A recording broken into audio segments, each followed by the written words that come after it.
Welcome back, everyone. It is time to make the final renovation push so I can pass my final inspection and officially get my occupancy permit here. It's been a while since we walked around the building together, so later on we're gonna do a quick mini tour just to go through all the different things that still need to be done in order to pass that final inspection. Spoiler alert, it might be more than you think. But first up, we gotta finish the master bathroom. So we're gonna head up there to design and build a custom vanity and linen closet. The plan is here, we got in-wall faucets coming out. We're gonna have a counter and sink running along this wall. The vanity is gonna be laid right here. And then over here, we've got this nook. I'm gonna build a linen closet here. I got my cardboard mock-up here of the vanity, so you can get an idea how it's actually gonna function, because when a room is empty, it always feels way bigger than it does once you get all the stuff in it. So now we've verified that the depth, the height, everything is gonna work. Let's head over to the studio and design these cabinets.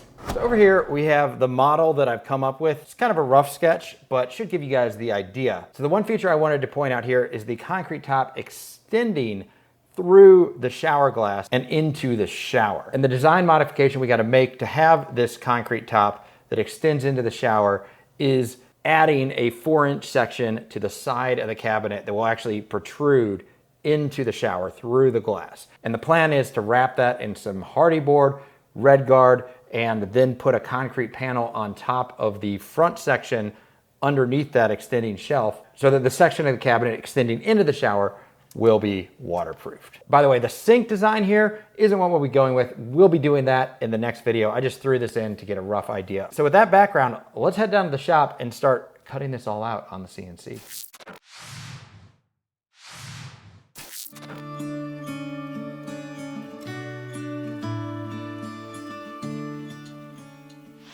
I'm excited because I'm getting to use my robot behind me, AKA the Avid CNC. Last time I got to use it was 4 or 5 months ago when I built all the kitchen cabinets. That means I am a little bit rusty on the software and everything. I spent like a day just kind of pouring through everything. I hope I got it right, because it is insane what plywood is up to. Baltic birch, $280 frickin' a sheet right now. Oh my God! So cross your fingers for me that everything goes smoothly and we don't end up just wasting sheets of plywood.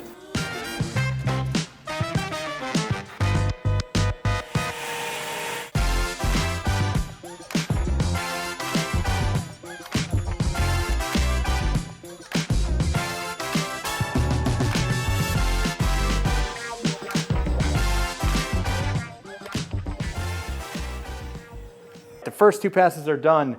We got the dados cut out. Those are the slots that allow the pieces to fit together, and all the holes are drilled for the drawer slides. But we're far from out of the woods on this. Now we got to put on the bigger 3/8 compression bit, cut all the pieces actually out, and that's got to line up with the pass we made previously. And before I cut out the pieces, I have to make sure that the individual pieces don't pop loose. Basically, when I do this pass, each of these pieces is going to be cut free and will be free to kind of wiggle around within the larger sheet. So what I do is put composite plastic nails into each individual piece so they'll all be held in place against the table even after they're cut loose.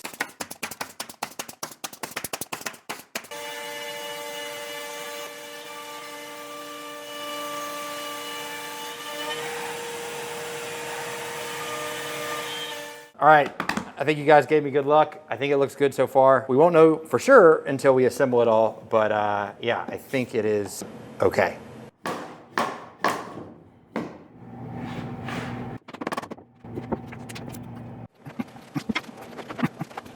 So now I've got everything but the back of the cabinets cut up, and I'm gonna have to actually do a little bit of real woodworking, because on a few pieces there need to be dado or tenons cut on both sides. Now I could put the individual pieces back on the CNC, but that honestly would be more work than just setting up my router and cutting those half tenons by hand.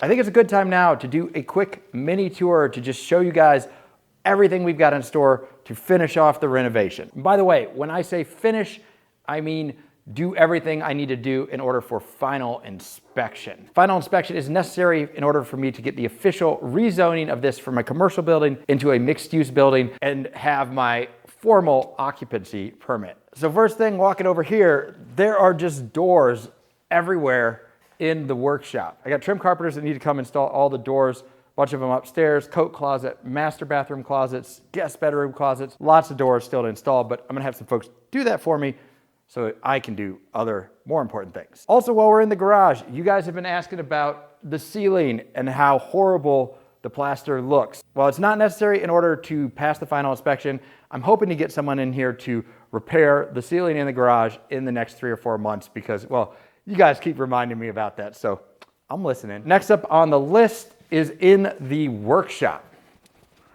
So coming in here, unfortunately, in order to be up to fire code, we have to have a fire rated separation between the lower commercial space downstairs and the residential upstairs. That means we got to drywall this whole ceiling. So we got to lay drywall on top of all the joists. And that means we're going to have to actually clear everything out of the workshop into the garage to do that. And while we do it, the tile floor in here is far from ideal. When you get sawdust, it just slip and slides around. That is not necessarily safe. You don't want to face plant onto the table saw. Hopefully we're either going to do epoxy or concrete floors in the workshop when we got it all cleared out to do the ceiling. So moving up to the front of the building here, we're actually going to have a door here that's going to close off the workshop and then replace a door here so you have separate entrances to the workshop commercial space and residential space. Also, I need to redo this front door, which is pretty beat up, but that is not required for permits, so that's going to be as soon as I can get to it. So next we'll move upstairs and see what's got to be done up there.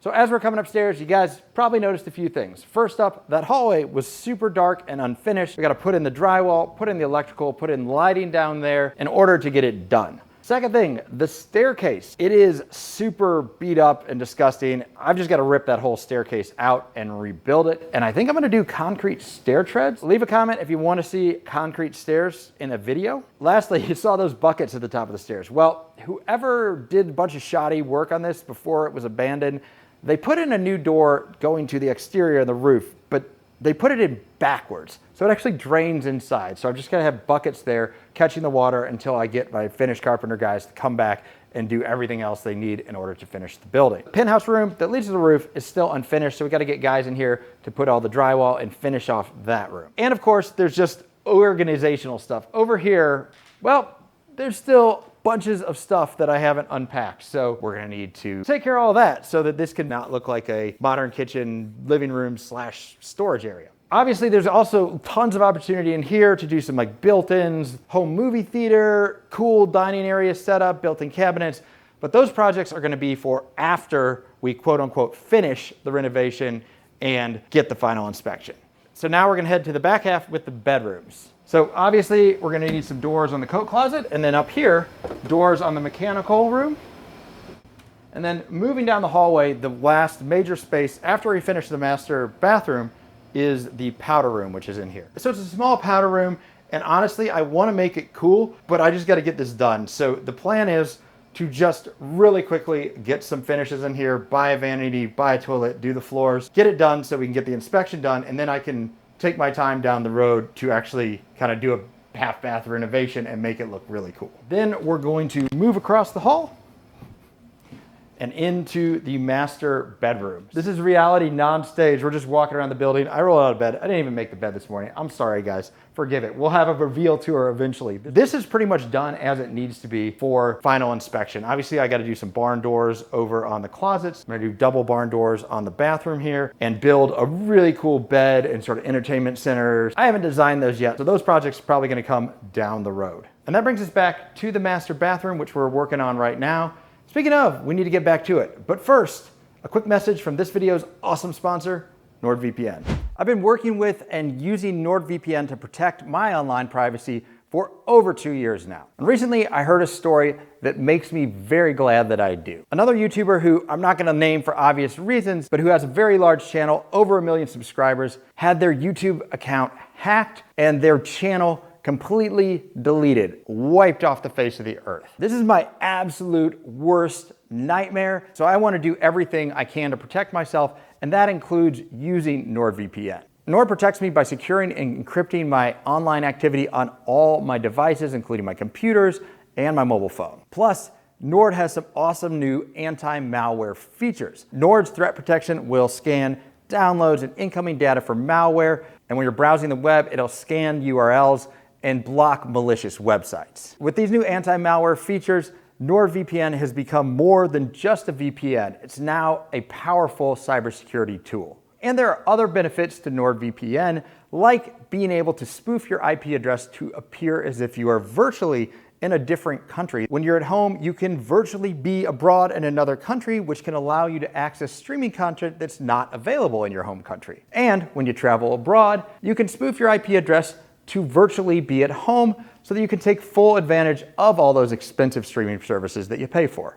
Right now, NordVPN is offering my viewers 4 months free when you sign up for a 2-year plan at nordvpn.com/Medustrial. And of course, when you give your business to a longtime supporter of the channel like NordVPN, you're also supporting the channel. So thanks in advance for that. And thanks to NordVPN for sponsoring this video. Now, let's get back into it.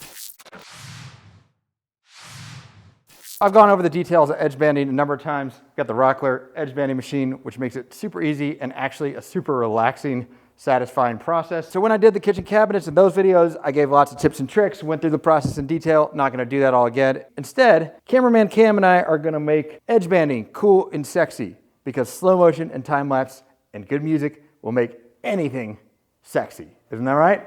All right.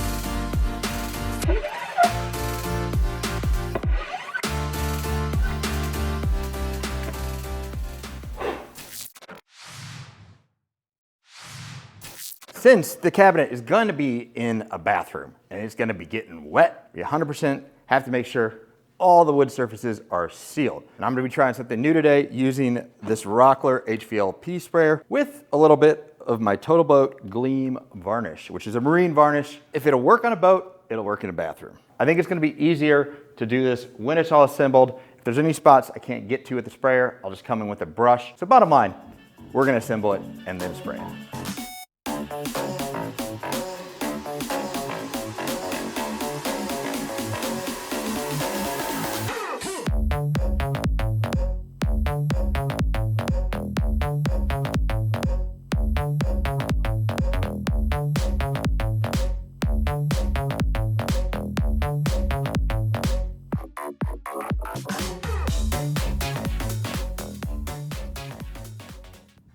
And she's done. And now, time to put on the leveling legs, and then we can carry it upstairs. Yeah.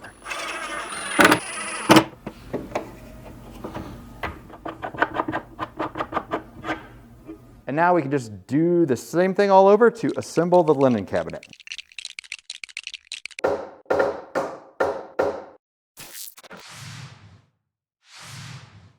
So for the drawers and door fronts in the bathroom, I'm working with Rayhow again, same company that made the kitchen doors. We've got 5-foot by 10-foot sheets of this stuff being delivered. It's gonna be heavy. It's gonna be interesting. We'll figure it out though. We'll figure it out. There we go.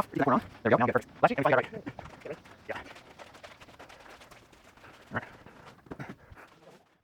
So this is not a real wood veneer. This is a plastic product that Rayhow makes. You've got all these cool knots and different changes in direction of the grain. It looks like a real high quality, super nice veneer, but then the texture, identical to these complex grain patterns. It is a super thick veneer, totally waterproof, so it's gonna be awesome in the bathroom. And that brings up one other design decision we had to make, which is grain direction. Because we have that really tall vertical linen closet, I decided to run all the grain vertically. So all the drawers that are above and below each other will be continuous grain patterns. So now we got one other challenge with these massive 10-foot long sheets, sticking them down to the CNC. These are beautiful, but we don't want to muck them up with the nail gun. So we're gonna use double-sided carpet tape. It's gonna be a little tricky, but Cam, do you think we got it? That we can get these on here. All right, he's nodding the camera. All right, let's get into it.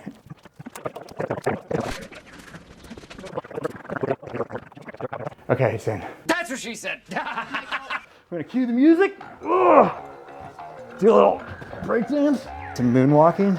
That really presses it in there nice. This is called the wooden baby. Oh, no, that's not happening.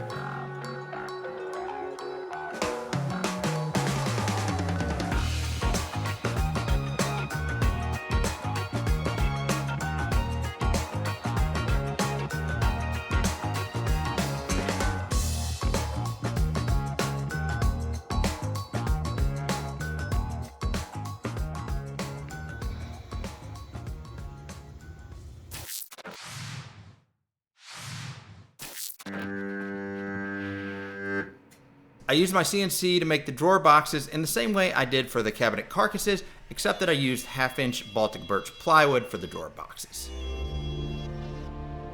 Before assembling the drawers, I gave all the parts a quick sanding just to clean them up, and then put the boxes together using glues and brad nails. We are about to attach the undermount drawer slides, which is so easy to do with ROCKLER's little jigget tool. And the jig also has step stops, so you can get your collets onto your drill bits that tell you exactly how deep you need to go for the Bloom undermount drawer slides. So you just put this on the back. It's got holes for the left and the right. And you move it to the front, slide it in there.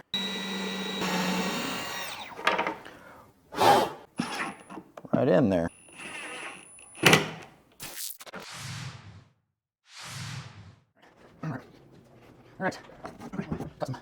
Next step for installation, we've got an outlet that's behind the cabinet and the drain for the sink to account for. I marked out holes, and I'm just gonna cut that into the back of the cabinet so it slides nicely against the wall. So I marked the holes to be a little bit oversized. That'll give us some adjustability, and you'll never see these because they're inside the cabinet, so not a big deal. We're ready to install our undermount drawer slides. This actually might be the best part about using a CNC. It pre-drills all the holes for the drawer slides in the exact right spot. Totally idiot proof, which I love because we know I might be an idiot sometimes.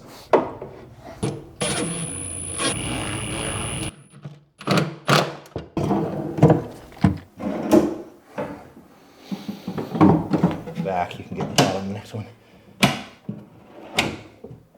We're gonna have to do a little bit of customization on the drawers here. We have obviously the drain pipe here. Bottom drawer, we're just gonna need a little notch. Gotta cut a circle. This caulk tube fits perfectly around that, so we can just use that to trace a nice little cutout. So I got all the drawer fronts laid out here with the grain match, so it's continuous across the doors. Now, we're going to go over here to install them.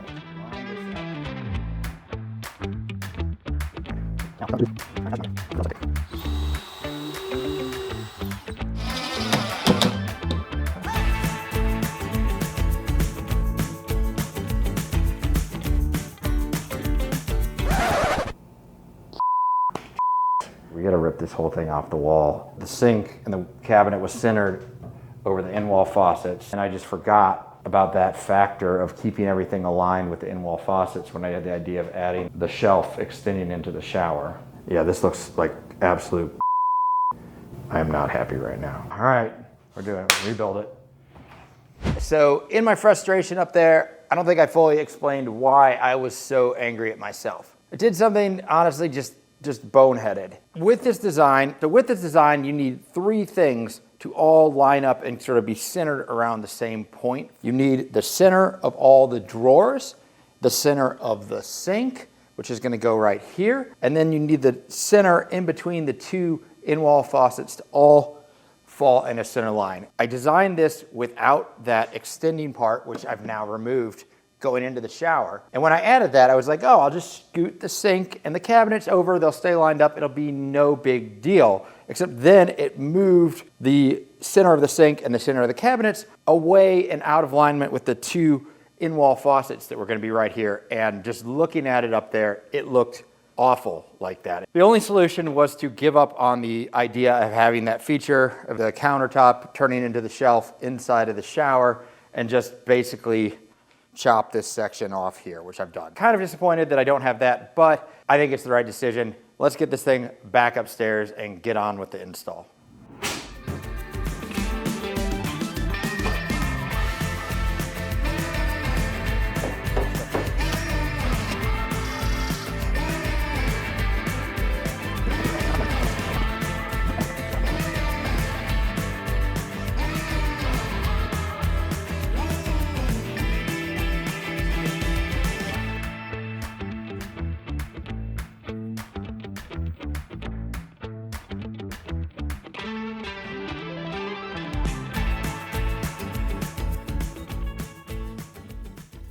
So I would love to put these pocket doors on, but right now there's actually a hardware shortage on the hinges that mate with these really cool cabinet pocket door slides. So the doors will be here, and basically they're gonna open and slide into the cabinet on the sides, on these cool hinges here. So I'm waiting a few more weeks for those to come back in stock before I can finish off the linen cabinet. I'm also gonna be building the trim that covers up all the space between here at the same time to make this a full, complete built-in look. When we add the cover panels, we also are gonna be adding the toe kicks to the vanity, because I know you guys are gonna ask about that. And the next video I am super excited for, because we're gonna be building an amazing concrete sink and countertop to go right in here. And actually, I'm gonna give you guys a present. I'm gonna give you a sneak preview of the concrete sink. So make sure you smash the like button, sub and bell to follow along, see when the next videos come out.